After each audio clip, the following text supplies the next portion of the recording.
Leo, esta noite vamos falar sobre a mais profunda ilusão que a cultura moderna nos vendeu. Não a ilusão do amor, sobre a qual já conversamos, não a ilusão da paixão, não a ilusão da juventude eterna. Algo mais fundamental que tudo isso.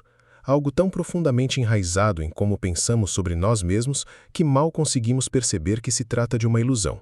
A felicidade. A felicidade. Mais precisamente, a ideia de que a felicidade é uma coisa, um estado, um objetivo, algo que se pode buscar, alcançar, possuir. A ideia de que a vida humana é, no fundo, uma jornada em direção a esse estado, e que aqueles que não o alcançam falharam de algum modo, seja por causa de circunstâncias adversas, seja por causa de suas próprias escolhas, seja por causa de uma deficiência interior que precisa ser corrigida. Toda a indústria moderna repousa sobre essa ideia.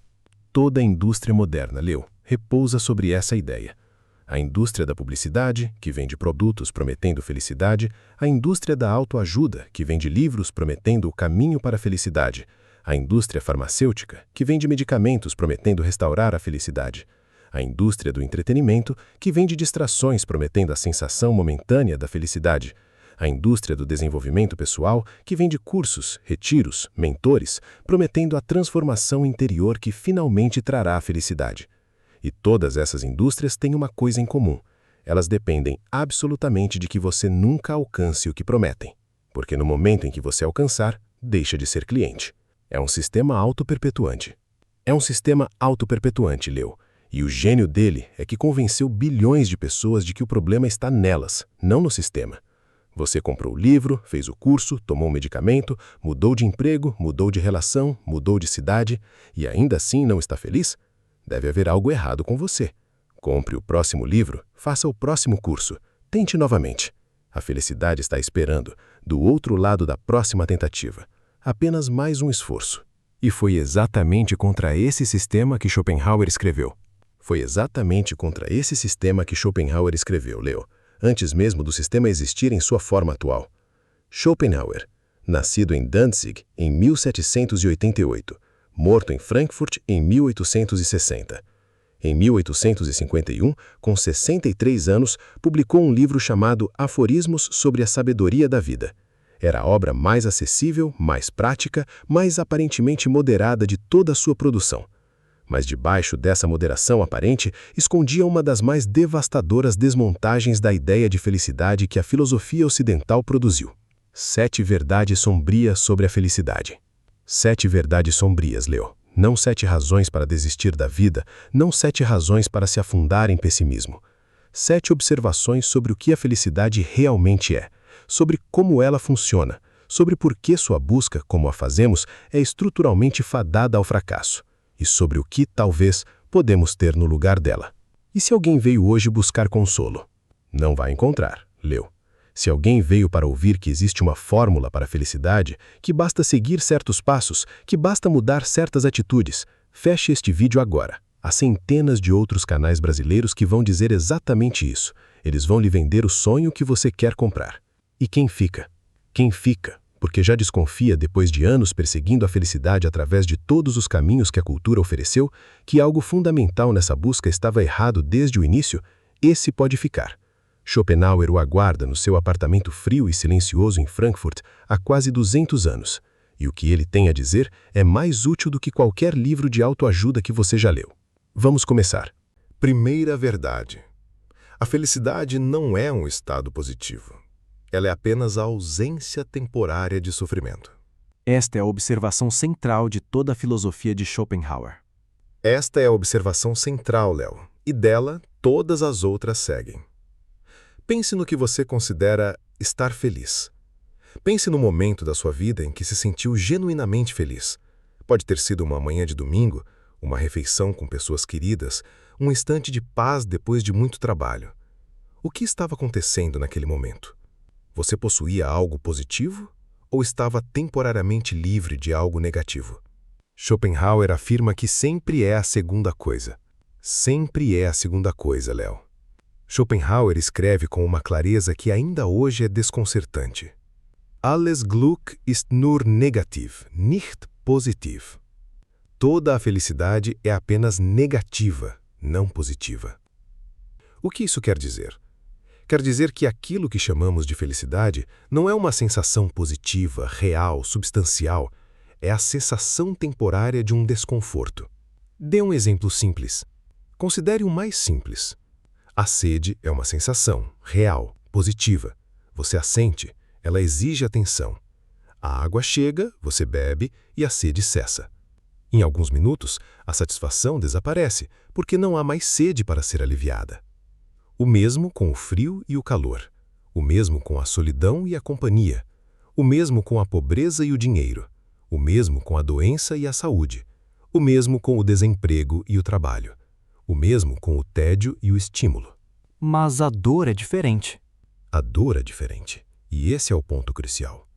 A dor é real. A dor se anuncia. A dor ocupa todo o campo da consciência. Você pode estar com dor e esquecer completamente do seu corpo. Você pode estar em luto e o mundo inteiro fica cinzento. O sofrimento tem peso. A felicidade não tem. A felicidade é uma clareira na floresta do sofrimento. Uma clareira que, no momento em que você para de temer a próxima árvore, deixa de ser percebida. Por isso, o homem que esteve doente 1 ano, no momento em que fica curado, é momentaneamente mais feliz do que o homem que esteve saudável 1 ano. Precisamente, Léo. O homem saudável não percebe sua saúde. Para ele, ela é a linha de base. Ele só é feliz quando acabou de escapar de algo.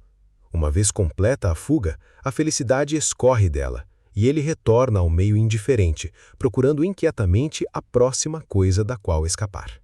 Schopenhauer está dizendo que a felicidade não pode ser acumulada. Schopenhauer está dizendo, Léo, que toda a estratégia moderna de adicionar felicidade à vida é estruturalmente incoerente. Você não pode estocar alívio. Você só pode evitar dor, e a evitação em si mesma é cansativa. O homem que evitou toda a dor por uma semana não está em estado de felicidade pura, está em estado de tédio. E o tédio, que veremos mais à frente, é uma segunda forma de sofrimento, quase tão terrível quanto a primeira. A primeira verdade. Você nunca foi feliz no sentido positivo que a cultura ensinou a procurar.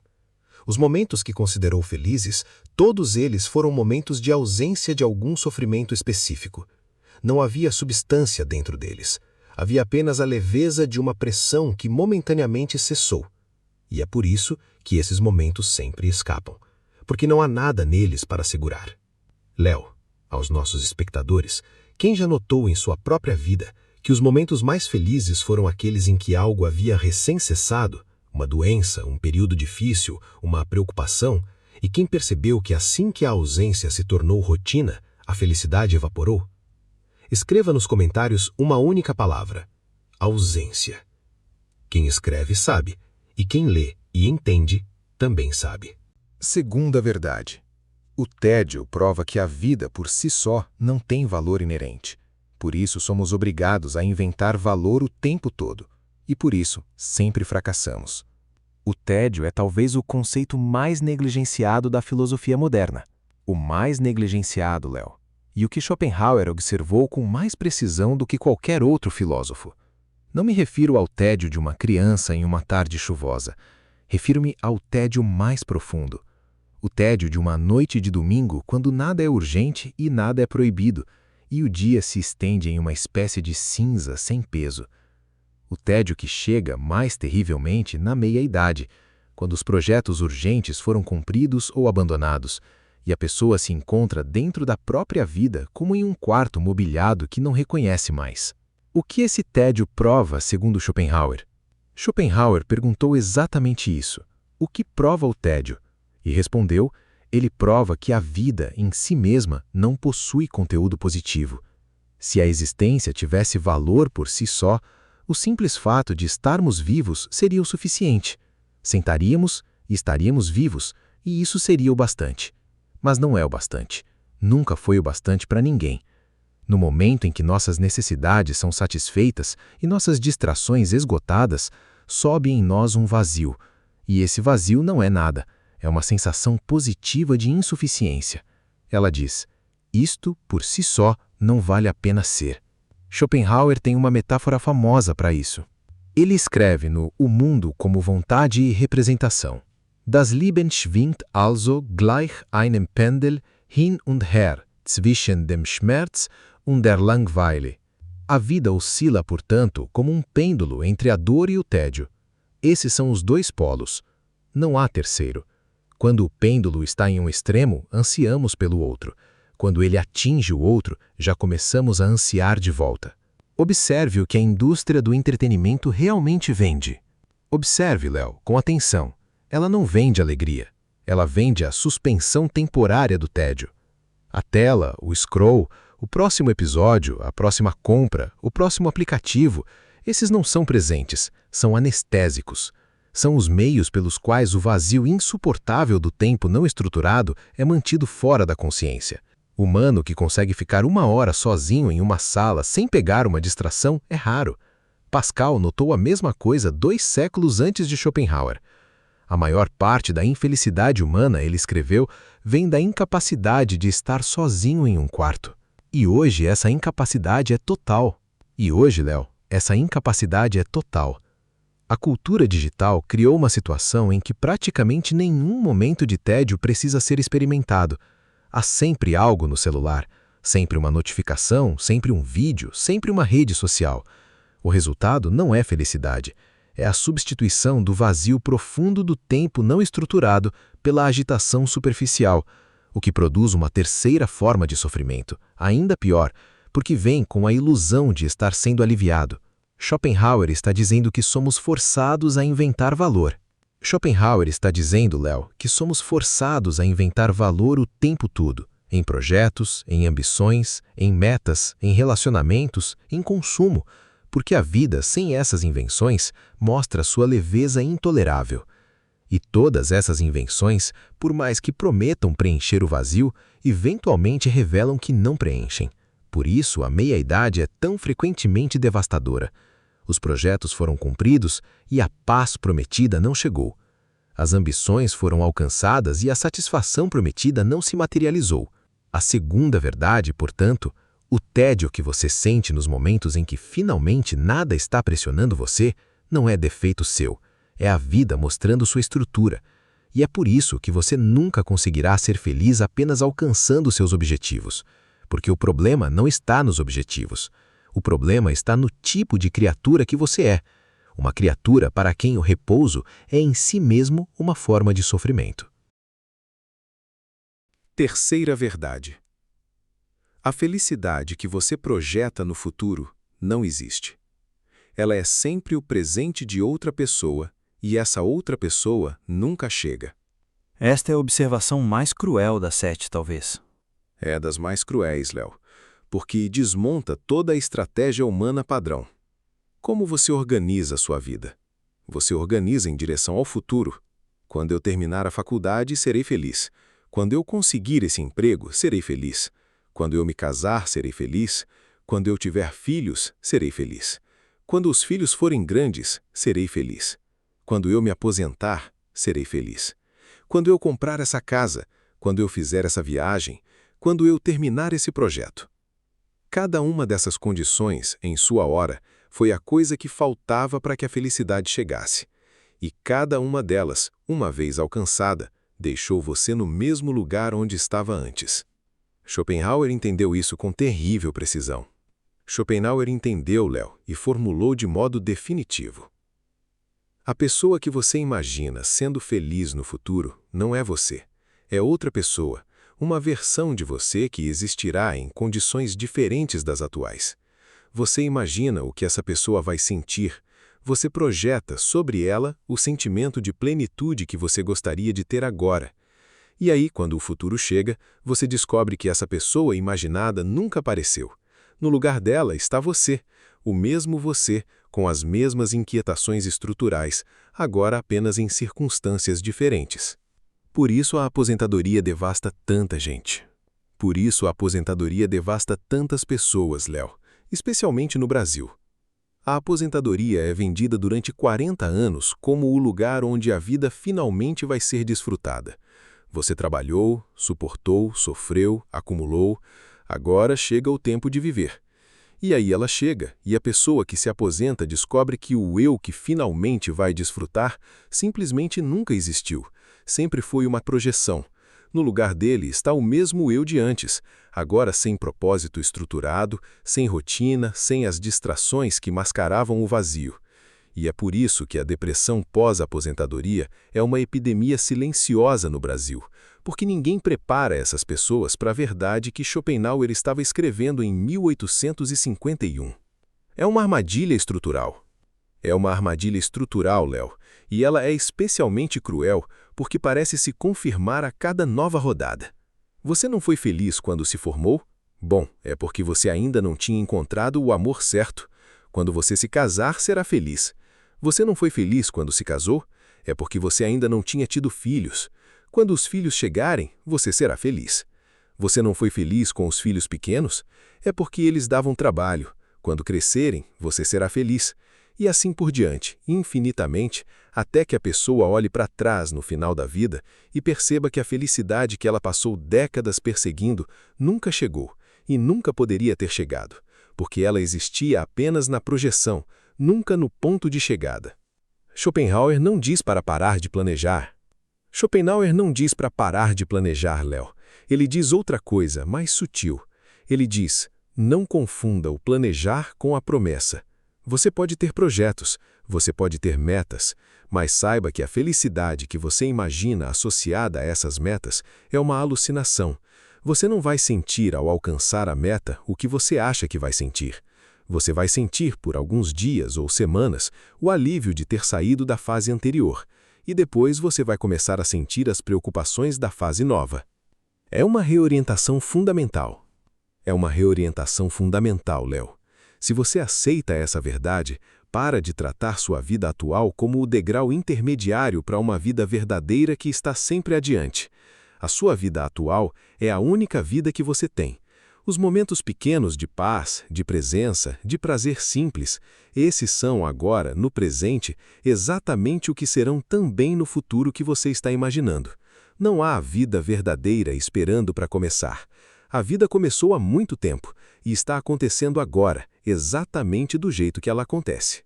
A terceira verdade, portanto, pare de hipotecar o presente em nome de um futuro que nunca vai chegar do jeito que você imagina. A pessoa feliz que você espera ser não existe. Existe apenas você, agora, no meio das mesmas dificuldades estruturais que sempre vão existir, fazendo o que pode com o que tem. E isso, paradoxalmente, é mais do que a maioria das pessoas reconhece em uma vida inteira. Léo, aos nossos espectadores, quem já chegou em um futuro que, 20 anos antes, parecia ser o lugar onde a felicidade enfim chegaria e descobriu na chegada que era apenas mais um presente com problemas diferentes, mas exatamente a mesma profundidade? Escreva nos comentários: cheguei. Quem chegou e descobriu que ninguém estava esperando, sabe? Quarta verdade. Comparar-se com os outros é a destruição garantida de qualquer felicidade que você poderia ter.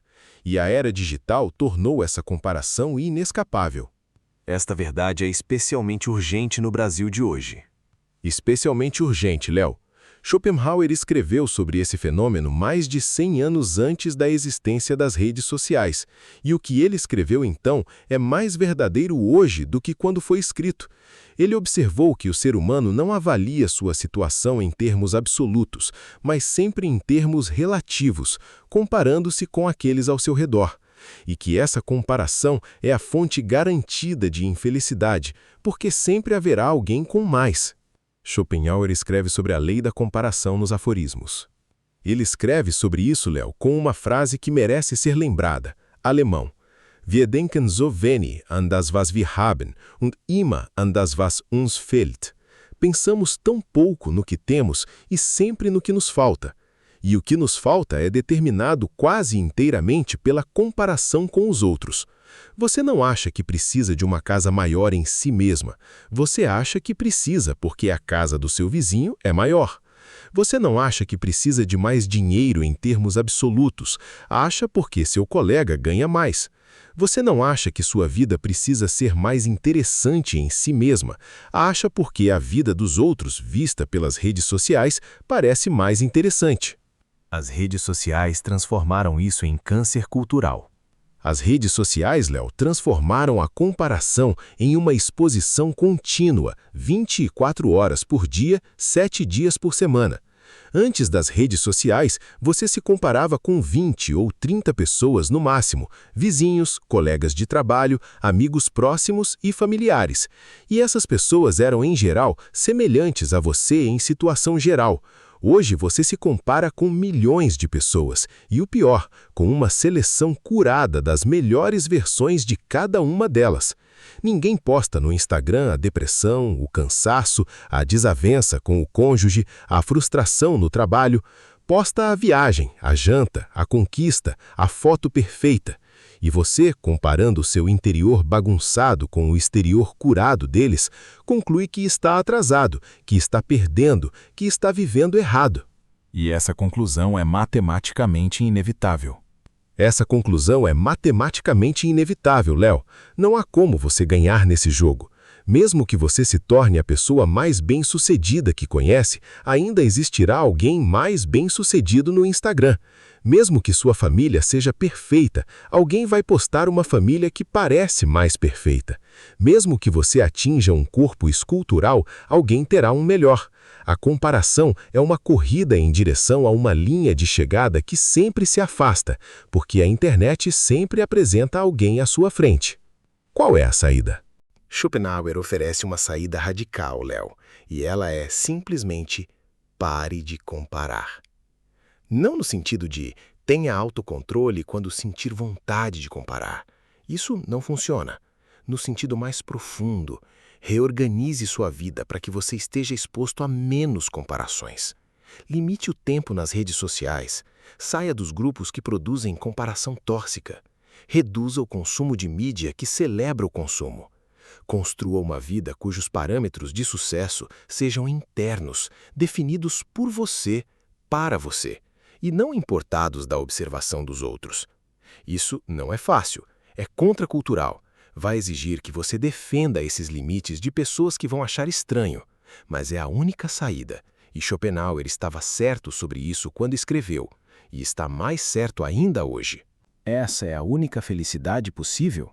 Essa é a felicidade possível, Léo, no sentido em que Schopenhauer admitiria. Não a felicidade positiva, brilhante, fotogênica que a cultura vende. Uma felicidade mais modesta, mais discreta, feita da ausência de comparações constantes, da capacidade de se contentar com o que se tem, do conhecimento de que o jogo da comparação não pode ser ganho e, portanto, não vale a pena ser jogado. A quarta verdade, portanto, cada vez que você se compara com os outros, especialmente com a versão curada dos outros que aparece nas redes sociais, você está se infelicitando voluntariamente. A pessoa que aparece nas fotografias dela não é mais feliz do que você. Ela é apenas mais hábil em apresentar imagens. E todas as horas que você passa absorvendo essas imagens são horas em que você está ativamente reduzindo sua própria capacidade de viver bem o que tem. Grave. Quinta verdade. O que você acumula de bens, de status, de reconhecimento não vai trazer felicidade. Vai trazer apenas medo de perder o que acumulou. Schopenhauer foi profundamente cético em relação à acumulação. Profundamente cético, Léo. Ele observou um fenômeno que parece paradoxal, mas é absolutamente consistente. À medida que as pessoas acumulam mais dinheiro, mais propriedades, mais reconhecimento, mais status, elas não se tornam mais felizes, tornam-se mais ansiosas, tornam-se mais defensivas, tornam-se mais preocupadas em manter o que conseguiram do que livres para desfrutar o que conseguiram. Por que esse paradoxo? Schopenhauer explica, Léo, e a explicação é matemática. Quando você não tem nada, há apenas uma possibilidade. Você pode ganhar algo. Quando você tem alguma coisa, surgem duas possibilidades. Você pode ganhar mais ou pode perder o que tem. À medida que o que você tem cresce, a possibilidade de ganhar mais se torna menos significativa, proporcionalmente, porque cada novo ganho é uma fração menor do total, enquanto a possibilidade de perder se torna mais aterrorizante, porque o total é maior. O resultado é que o homem rico passa proporcionalmente mais tempo preocupado com a perda do que o homem pobre passa preocupado em ganhar algo.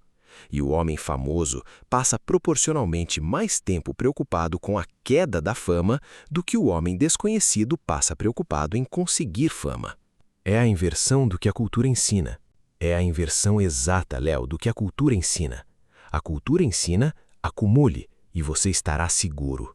Schopenhauer observa, acumule e passará a viver sobre a tirania da segurança que precisa manter. O empresário bem-sucedido não dorme tranquilo porque tem milhões. Dorme mal porque sabe que pode perder milhões. O político famoso não vive em paz porque é reconhecido, vive em pânico porque sabe que pode ser cancelado. O artista celebrado não está em harmonia consigo mesmo porque é elogiado. Está em pânico porque sabe que o próximo trabalho pode falhar. No Brasil, isso é especialmente visível.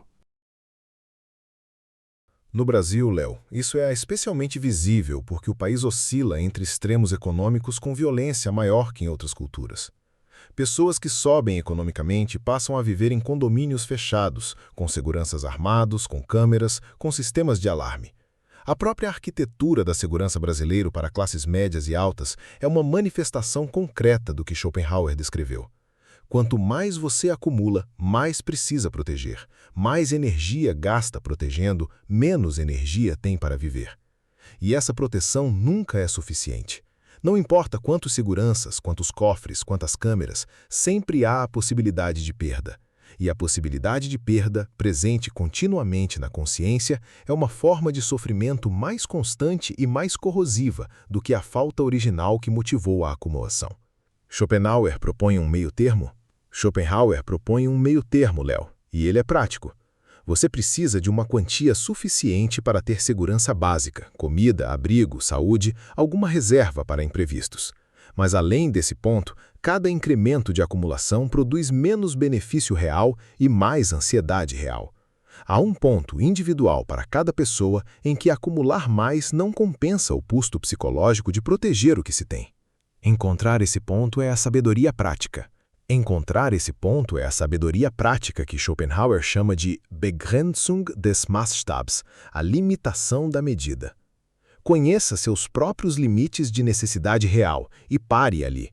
Não porque não pudesse acumular mais, mas porque acumular mais não vai produzir mais felicidade, vai produzir apenas mais ansiedade.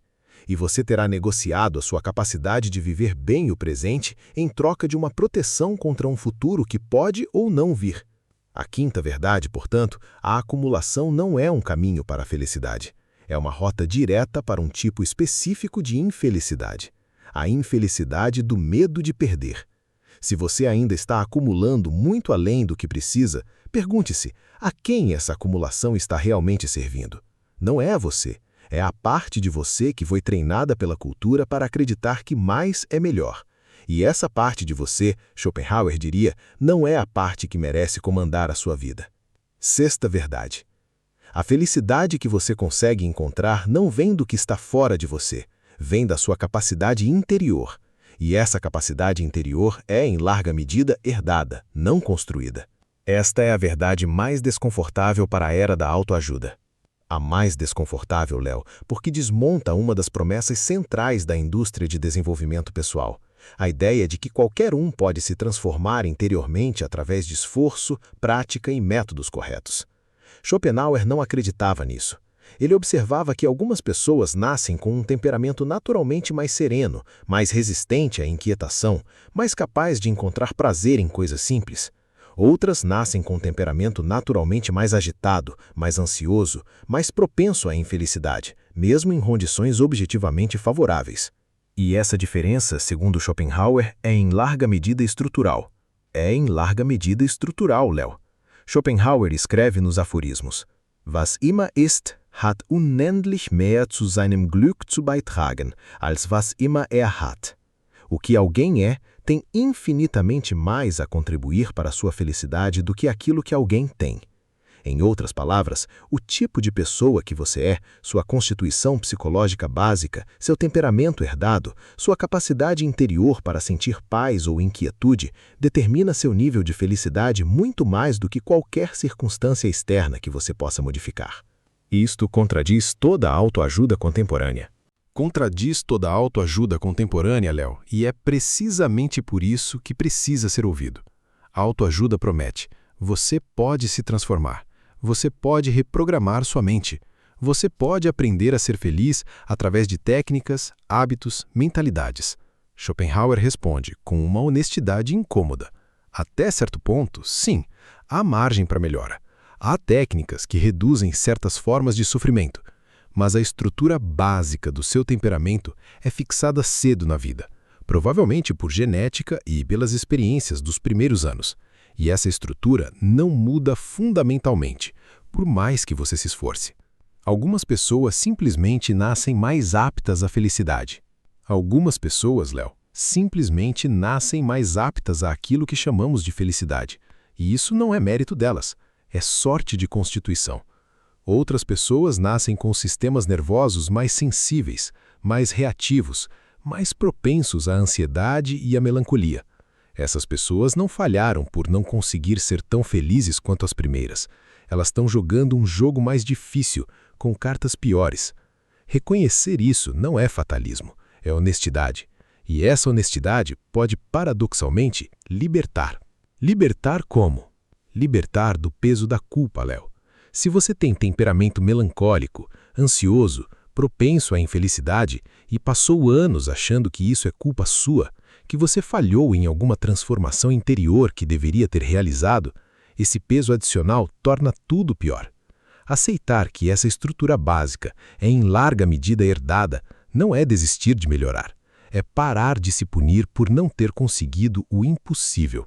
O que Schopenhauer recomenda, então? Schopenhauer recomenda, Léo, 3 coisas práticas. Primeiro, conheça sua própria constituição. Saiba se você é, de natureza, uma pessoa mais inquieta ou mais serena. Não tente ser quem você não é. Segundo, organize suas circunstâncias para que sejam compatíveis com a sua constituição. Se você é melancólico, evite ambientes excessivamente competitivos. Se você é sensível, proteja-se de estímulos excessivos. Não force sua constituição a se moldar a uma vida que ela não foi feita para suportar. Terceiro, cultive aquilo que sua constituição naturalmente comporta. Se você é dado à reflexão, faça da reflexão sua atividade central. Se você é dado à observação, organize-se em torno dela. Não busque ser feliz no modo como os outros são felizes. Busque a forma de felicidade que a sua estrutura permite. A sexta verdade, portanto, você não é responsável por ter nascido com o temperamento que tem, mas é responsável por organizar sua vida de modo que esse temperamento possa funcionar com um mínimo de fricção. A felicidade que você pode alcançar é a felicidade compatível com quem você é, não é a felicidade dos outros. E tentar forçar a sua estrutura a produzir uma felicidade que não é a dela é uma forma garantida de infelicidade adicional. Sétima e última verdade. A única coisa que pode ser chamada de felicidade verdadeira não é um estado positivo. É a serenidade que vem de ter parado de exigir que a vida fosse diferente do que ela é. A verdade final, e a mais difícil de viver. A mais difícil de viver, Léo, porque ela exige o abandono daquilo que a cultura inteira nos treinou a desejar. Schopenhauer chama esse estado de Gelassenheit, uma palavra quase intraduzível, herdada de Meister Eckhart, que significa algo entre serenidade, desapego e permitir que as coisas sejam. Não é resignação amarga, não é apatia. É um modo particular de estar no mundo que aceita o que é, sem o comentário interior constante exigindo que fosse outra coisa. Schopenhauer é honesto sobre isso, Léo. Esse estado não pode ser alcançado pela busca direta, justamente porque qualquer busca é uma forma da vontade, daquela força inquieta que está em todos nós, querendo sempre algo, exigindo sempre uma mudança. A serenidade não pode ser perseguida. Ela aparece quando aparece como um subproduto do exaurimento de outras estratégias, subproduto da aceitação prolongada da estrutura da vida tal como ela é, subproduto de ter visto através de todas as ilusões que prometiam felicidade e ter descoberto que a vida depois das ilusões ainda é vivível. Schopenhauer não promete que todos chegam lá. Schopenhauer não promete absolutamente nada, Léo. Ele observa que alguns chegam, místicos, artistas em certos momentos, pessoas comuns que passaram por grande sofrimento e emergiram do outro lado com uma calma que não tinham antes. Mas ele não diz que isso é o destino normal. Diz apenas que existe, que é possível, que é a coisa mais próxima do que poderíamos chamar de felicidade, embora seja mais corretamente chamada de paz. E essa paz é fundamentalmente diferente da felicidade positiva que a cultura promete. Ela não é animada, não é estimulante, não é fotogênica. Ela é quieta, Léo. É a quietude de quem não está mais lutando contra o real. É a quietude de quem aceita o envelhecimento sem desejar a juventude perdida. É a quietude de quem aceita as relações como são, sem exigir delas o que não podem dar. É a quietude de quem aceita a morte que se aproxima sem se rebelar contra a inevitabilidade. É a quietude que vem depois de muito barulho e que reconhece o barulho pelo que era, agitação inútil contra uma estrutura que nunca poderia ser mudada pela agitação. Isto não é uma promessa otimista.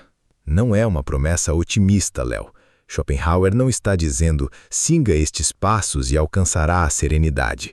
Ele está dizendo, existe um modo de estar no mundo que não exige que o mundo seja diferente do que é. Esse modo não é fácil, não é frequente, não é uma técnica. É algo que se torna possível em algumas vidas, depois de muita compreensão. E quando se torna possível, é a forma mais profunda de bem-estar que um ser humano consciente pode conhecer. Não porque é intensa, porque não tem ruído. Pessoas que chegaram a esse estado parecem diferentes. Léo. E qualquer um que tenha conhecido uma reconhece. Elas não são exuberantes, não são as pessoas mais animadas em uma festa, não são as que mais postam nas redes sociais. Elas tendem ao silêncio, tendem à observação, tendem a uma espécie de presença que é tão completa que dispensa o esforço de chamar a atenção para si mesmas. E quando você conversa com uma dessas pessoas, sai do encontro com uma sensação difícil de nomear. Algo como ter estado em contato com um lago muito profundo e calmo, em que a sua agitação refletida nele se acalma momentaneamente também. A sétima e última verdade, portanto, a felicidade que você pode ter no melhor dos casos não é a que a cultura prometeu. É a paz que vem da promessa, é a serenidade que sobra quando a agitação se cansa, é a quietude que se instala quando você para finalmente de exigir que a vida seja outra coisa que não é. Não é animada, não é vendável, não pode ser ensinada em cursos, mas é a única forma de bem-estar profundo que sobreviveu a 200 anos de filosofia e que Schopenhauer estava tentando descrever para quem quisesse ouvir. Léo, aos nossos espectadores, quem já alcançou em algum momento da vida, mesmo que por uma tarde, mesmo que por uma estação inteira, esse estado de não exigir nada da vida, de simplesmente estar presente no que é, sem o comentário interior pedindo que fosse diferente, escreva nos comentários silêncio. Quem viveu o silêncio sabe, e quem não viveu, talvez depois deste vídeo, comece a procurá-lo no lugar certo. Chegamos ao fim do nosso caminho, Léo. 7 verdades sombrias sobre a felicidade, segundo Arthur Schopenhauer. Vamos revê-las com calma à luz vacilante do nosso candeeiro. Na primeira verdade, a felicidade não é um estado positivo. Ela é apenas a ausência temporária de sofrimento. Você nunca foi feliz no sentido que pensava. A segunda verdade. O tédio prova que a vida, por si só, não tem valor inerente. Você precisa inventar valor o tempo todo, e isso é em si mesmo cansativo. A terceira verdade. A felicidade que você projeta no futuro não existe. A pessoa que vai chegar lá é você, com os mesmos problemas estruturais, em circunstâncias diferentes. A quarta verdade. Comparar-se com os outros destrói qualquer felicidade possível, e as redes sociais tornaram essa comparação inescapável. Limite sua exposição. A quinta verdade. A acumulação não traz felicidade. Traz o medo de perder o que acumulou. Há um ponto além do qual mais é pior. A sexta verdade. A felicidade vem mais de quem você é do que você tem. E quem você é foi em larga medida herdado, não construído. Pare de se punir por não ser quem você não nasceu sendo. A sétima verdade. A única felicidade possível é a serenidade que vem de parar de exigir que a vida fosse diferente. Não é animada, mas é a única que é real. Schopenhauer não escreveu para nos roubar a felicidade, Léo. Escreveu para nos libertar de uma busca que era estruturalmente impossível desde o início. Porque enquanto você busca a felicidade que a cultura prometeu, a felicidade positiva, animada, fotogênica, você está numa corrida que não pode ser ganha. E essa corrida está ativa e continuamente produzindo a infelicidade contra a qual você acha que está correndo. No momento em que você para de correr e aceita que a meta não existe, algo mais sutil, mais quieto, mais profundo se torna possível. Não é o que você queria, mas é o melhor que existe. E reconhecer isso é o primeiro ato de uma sabedoria que poucos alcançam e que Schopenhauer estava esperando, há quase 200 anos, que alguém finalmente pudesse ouvir. A vida continua sendo o que é, mas a relação com a vida pode mudar. Exatamente isso, Léo. Isso é tudo que Schopenhauer nos dá. E isso, paradoxalmente, é tudo o que precisamos. Se estas 7 verdades tocaram algo em você, se você reconheceu em alguma delas aquilo que viveu durante anos sem ter tido palavras para nomear, escreva nos comentários. Qual das 7 te tocou mais profundamente? Qual você já sabia sem ter conseguido formular? Qual ainda recusa a aceitar? Não a mais brilhante, a mais desconfortável, porque a mais desconfortável é a que você precisa agora. Se este vídeo te ofereceu um momento de silêncio diante da pergunta sobre o que você tem perseguido a vida toda, deixe um like. Isso ajuda o canal a alcançar outras pessoas que procuram essa mesma pausa. Inscreva-se no Vigília do Abismo, se quiser ir mais fundo. Este canal não é para todo mundo, é para os que velam. Na semana que vem, no mesmo lugar, na mesma hora, voltamos a Schopenhauer e a uma de suas observações mais corrosivas sobre a vida em sociedade. Por que a maioria das pessoas é, na verdade, um obstáculo entre você e a paz que poderia ter. 7 verdades sombrias sobre as outras pessoas. Até quarta-feira que vem. Léo, e a todos que nos ouviram. Fique com uma única pergunta. Se a felicidade que a cultura prometeu não existe, se você passou décadas perseguindo algo que estruturalmente não pode ser alcançado, o que sobra agora, no presente, que você ainda não viu? Que pequena paz, que pequena presença, que pequeno silêncio está disponível bem aí, no quarto onde você está agora, neste momento, e que você nunca notou porque estava ocupado correndo atrás da promessa. Viva sem mentir. E pare de correr. Até quarta-feira que vem. Continue velando.